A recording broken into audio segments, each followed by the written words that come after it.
আমি হঠাৎ করে ফুলটা বের করে যে হাঁটু গাড়া দিয়ে যে এই যে ফুলটা দিছি ওর লাইফের মানে এইটা হচ্ছে একটা মানে মানে ওটার এই এই যতদিন আমার সাথে পরিচয়, বিয়ে থেকে পরিচয় যতদিন, এই প্রথম যে এত বড় একটা সারপ্রাইজ যে হাঁটু গাড়া দিয়ে বসে ফুল দেওয়া।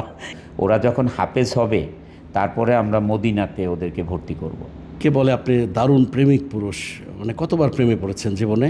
প্রেমিক পুরুষ মানে যদি এই প্রশ্ন আমারে করা হয় ভুল করা হয়ে গেছে।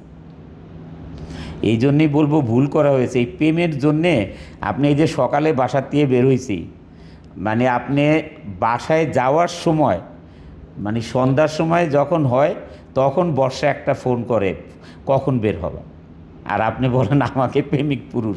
1 সেকেন্ড সময় নেই আমার লাইফে। প্রেমে পড়েন নাই? ওইসব প্রেম টেম করার সময় নেই। বর্ষা তো কত টেলিভিশনে ওর কত ইন্টারভিউ আছে, প্রথম ও আমাকে প্রপোজ করছে, ওর মুখে কতবার বলেছে না যে এ হচ্ছে কঠিন এক মানুষ। না, তাহলে বর্ষা তো আপনাকে জয় করেছে নিঃসন্দেহে, কিন্তু মানে বলা হয় যে আপনি প্রেমেই পড়েন এবং এই প্রেম আপনাকে বেশ কিছু দুর্গতিতেও ফেলেছে, অনেক জীবনে নানা এদিক ওদিক এই পথ অপথ ঘুরে ঘুরে। ওরকম আমার দ্বারা হয়নি, তবে এই ধরনের মানুষরা প্রেম করতে পারে না যারা ছোটোবেলা থেকে কাজ শুরু করেছে, যাদের লাইফের ড্রিম হচ্ছে ইন্ডাস্ট্রি করবে, এদের প্রেমের সময় নেই ভাই। ওরকম সময় আমার লাইফে কখনোই হয় নাই। বর্ষা বলে আমাকে দুষ্টামি করে, তুমি যদি আমাকে ফুল দাও তাহলে কিভাবে দিবা জানো, এই নাও ফুল। ওকে আমি তো একবার অবাক করে দিয়েছিলাম, এই ছবিটা অনেক ভাইরাল। তো ওই যে আমরা বাচ্চা টাচ্চা নিয়ে একবার থাইল্যান্ডে গিয়েছি একটা রিসোর্টে, তো ম্যারেজ ডে ছিল। তা আমি ফুল আনাইছি, ওকে দেখাই নেই আমি। তো এই রিসিপশানে বলছি যে আমার একটা ফুল দরকার, তখন ওরা ব্যবস্থা করে দিয়েছে, এনে দিয়েছে।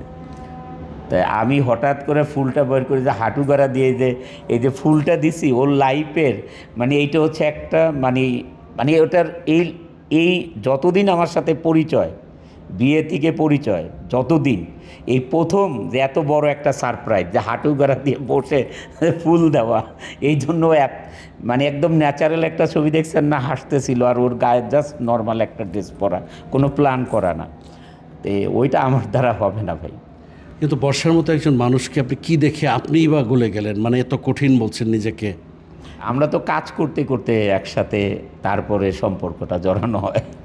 আমরা তো একসাথে কাজ করলাম না খোদ্দার চার্জ থেকে, আমরা বিয়ে তো করলাম হচ্ছে 2011-এ, আর কাজ করি তো 2008 থেকে। খুনসুটি হয় কেমন বর্ষার সাথে? ঝগড়া বিবাদ? ঝগড়া বিবাদ এখন আর হয় না।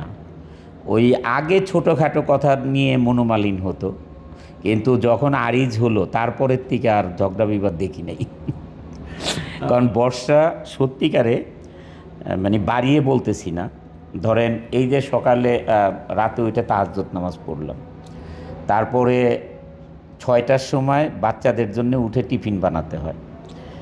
ওর কিন্তু ও আর ঘুমায় নাই, ওই 15-20 মিনিট একটু চোখ মুখ থেকে অ্যালার্ম দিয়ে রাখতে 6টার সময় আবার উঠবে। কারণ 6টার সময় উঠে কাজের মানুষ আছে সাথে ওকে হেল্প করবে, বাট ও নিজে বানায় বাচ্চাদেরকে নাস্তা খাওয়াবে। নাস্তা খাওয়ায় 7:05 বাচ্চারা স্কুলের জন্য বের হয়ে যায়।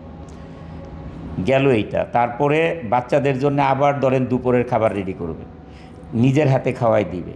রাতের বেলা আমার জন্য সহ খাবার রান্না করবে, তারপরে বাচ্চাদের খাবার রেডি করবে।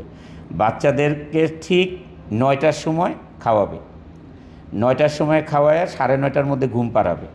তারপরে ও নামাজ পড়বে, কোরআন শরীফ পড়বে, তারপরে হচ্ছে 11টা বেজে যায় শুতে শুতে। তে আমরা আসলে আমাদের উপরে যেটা আমরা করি সিনেমায়, এটা হচ্ছে আমাদের জাস্ট একটা হবি, কিন্তু আমরা ভিতর দিয়ে অন্যরকম মানুষ। আমরা বাচ্চাগুলোকে আমি যখন দেখেছিলাম যে ওরাও একটু ধর্মীয় লাইনে ওদের আপনি একটু ওই শিক্ষাটা মূল্যবোধটা ইয়ে করছিলেন মাদ্রাসা লাইনে, সেটা কি অব্যাহত আছে? আপনার আরিজ এখন আল্লাহ তাআলার দয়ায় 9 পারা কোরআনে হাফেজ। ওরা তো ওদের সময় নেই, ওরা তো আপনার মাগরিবের আজানের আগে হচ্ছে চলে যায় মাদ্রাসাতে, এশার নামাজের যখন আজান দেয় তখন বাসায় আসে, আর সকালে তো স্কুলে যায়, তাও মানারাত। ওইখানেও তো ইসলামিক পড়াশোনা এবং সব লাইনের পড়াশোনা আছে ওইখানে। তারপরে বাসায় আসবে, বাসায় আসলে 2টা টিচার আসে, মানে ওদের লাইফে সময় নেই এখন। তারপরে ঠিক এখন তো আজানও তাড়াতাড়ি দিয়ে দেয়, 5টা 20-এ আজান দিয়ে দেয় এখন। কয়দিন পরে তো আরও 5টার দিকে আজান দিয়ে দিবে। তো ঠিক সোয়া 5টার সময় আবার বের হয়ে যেতে হয়। 5টার সময় টিচার দেয়, 15 মিনিটের মধ্যে কিছু খাওয়ায় দেয়, ওরা আম্মু আবার রেডি করে মাদ্রাসায় পাঠায়। তা আমরা আমাদের ইচ্ছা আর কি, আগামীতে ইচ্ছা যেটা আমাদের সেটা হচ্ছে মানে আল্লাহ তাআলা আমাদের যে ইচ্ছা পূরণ করে। বর্ষা যখন ফার্স্ট প্রেগনেন্ট হয়, আরিজ হয়, তার আগেই আমরা নিয়ত করে রেখেছি যে আমাদের বাচ্চাদেরকে ইসলামিক শিক্ষায় শিক্ষিত করব। ওরা যে সারা পৃথিবীতে ইসলাম প্রচার করতে পারে, আল্লাহ তাআলা যে সেই তৌফিক দান করে, ওদেরকে মদিনাতে পড়াশোনা করাবো। তা আমাদের ইচ্ছাই হচ্ছে ওরা যখন হাফেজ হবে তারপরে আমরা মদিনাতে ওদেরকে ভর্তি করব।